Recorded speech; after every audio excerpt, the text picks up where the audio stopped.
মহানগৰীৰ ডাউনটাউনৰ কালী মন্দিৰৰ সমীপত এজন অচিনাকি বৃদ্ধ লোকজনৰ বয়স ৭৫ ঊৰ্ধৰ। আজি সন্ধিয়াৰ পৰা কালী মন্দিৰৰ সমীপত বহি আছে লোকজনৰ নাই কোনো ঘৰৰ ঠিকনা। চুমকি বৰা নামৰ এগৰাকী যুৱতীয়ে প্ৰত্যক্ষ কৰি খবৰ দিয়ে দিছপুৰ আৰক্ষীক।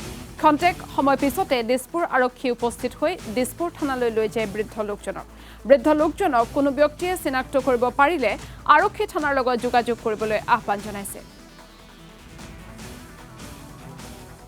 আমি পুনৰবাৰ দৰ্শকসকলক জনাইছো মহানগৰীৰ ডাউনটাউনৰ কালী মন্দিৰৰ সমীপত এজন অচিনাকি বৃদ্ধ লোকক উদ্ধাৰ কৰা হয়।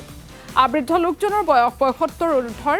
আজি সন্ধিয়াৰ পৰা কালী মন্দিৰৰ সমীপতে বহি আছিল এই বৃদ্ধ লোকজনৰ ঘৰৰ কোনো ঠিকনা নাই। চুমকি বৰা নামৰ এগৰাকী যুৱতীয়ে প্ৰত্যক্ষ কৰি দিছপুৰ আৰক্ষীক খবৰ দিয়ে আৰু কিছু সময়ৰ পাছতে দিছপুৰ আৰক্ষী সেই স্থানত উপস্থিত হৈ দিছপুৰ থানালৈ লৈ যায় বৃদ্ধ লোকজনক কোনো ব্যক্তিয়ে চিনাক্ত কৰিব পাৰিলে আৰক্ষী থানাৰ লগত যোগাযোগ কৰিবলৈ আৰক্ষীয়ে আহ্বান জনাইছে।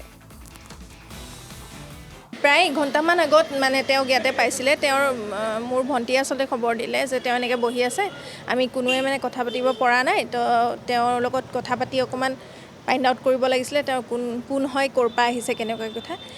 তেতিয়া মই আহিলোঁ, আহি দেখিলোঁ যে তেওঁ একোৱে ক'ব পৰা নাই। নিজৰ নামটো সুৰেন্দ্ৰটো তেওঁ কনষ্টেণ্ট একেটাই কৈছে, কিন্তু ঘৰৰ এড্ৰেছটো এবাৰ তেওঁ শ্বিলং কৈছে, এবাৰ চিৰাং কৈছে, এবাৰ তেখেতে কৈছে যে এইখিনিতেই হয়, মোক লৈ গ'লে মই দেখাই দিব পাৰিম।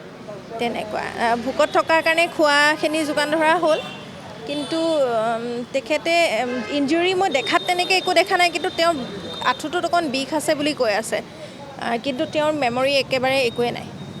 हमने कहाँ से आना है, ये मंदिर में गए थे, मंदिर से वापस आ रहे हैं। आपका घर कहाँ है?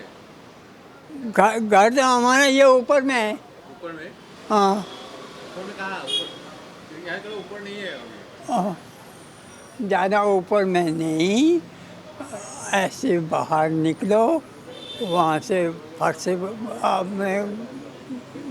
में पहुँच जाता है। कौन कौन है आपका घर में? हैं? घर में कौन कौन है? घर में कौन कौन है पूछ रहे हैं? मेरा लड़का है, मेरी बहू है, बस। सूरज खाते ही उसका टाइटल है, और सूरज खाते हाँ है ना? हाँ।